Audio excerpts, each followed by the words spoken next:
सीमा होनी चाहिए कि औरंगजेब के समय में भारत सोने की चिड़िया बना। अरे लो, औरंगजेब छोड़ो, बाबर के पैदा होने से बहुत पहले भारत सोने की चिड़िया था। कौन सी किताब पढ़ के आते हो यार? ये पढ़ने लिखने से वास्ता ही नहीं है, क्या कर रहे हो? मौलाना साहब बड़े काबिल व्यक्ति हैं, वो इसकी खोज करेंगे तो मेरी बात से सहमत होंगे। जब मुगल नहीं आए थे रावत जी, जब मुगल नहीं आए थे भारत में, तो विश्व के व्यापार में भारत की हिस्सेदारी 33% से ज्यादा थी। क्या मुगल आए तब उन्होंने ऐसा करिश्मा किया कि वो घट के 20-22। और बताया जा रहा है कि मुगलों ने भारत को सोने चिड़िया बना दिया। अरे पहले सोने का हाथी था, आपने चिड़िया में तब्दील कर दिया हिंदुस्तान, और अंग्रेज आए वो चिड़िया भी ले गए। ये बोलो ना, झूठ नहीं चलेगा। मौलाना साहब ये मैं देख रहा हूँ, ठाले बैठे एक शब्द है उत्तर प्रदेश में, खाली बेमतलब ठाले बैठे।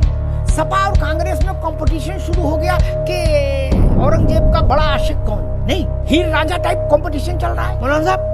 मौलाना साहब ने एक बात कही कि हिंदू राजाओं ने भी मंदिर तोड़े।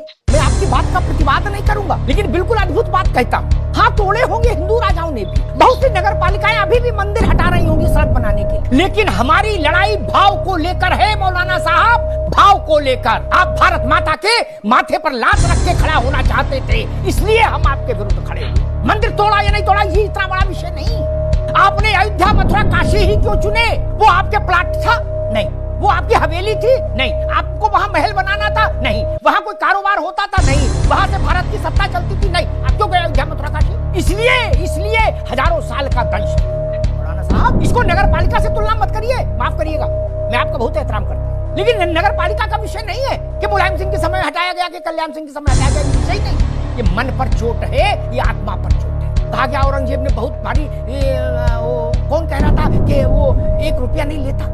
एक रोचक बात बता दूं रावत साहब, फिर आपके पास आ रहा हूँ। एक विदेशी इतिहासकार ने अपनी किताब लिखी जो उस समय आया भारत घूमने। मौलाना साहब आपके लिए भी अच्छी रहेगी ये जानकारी।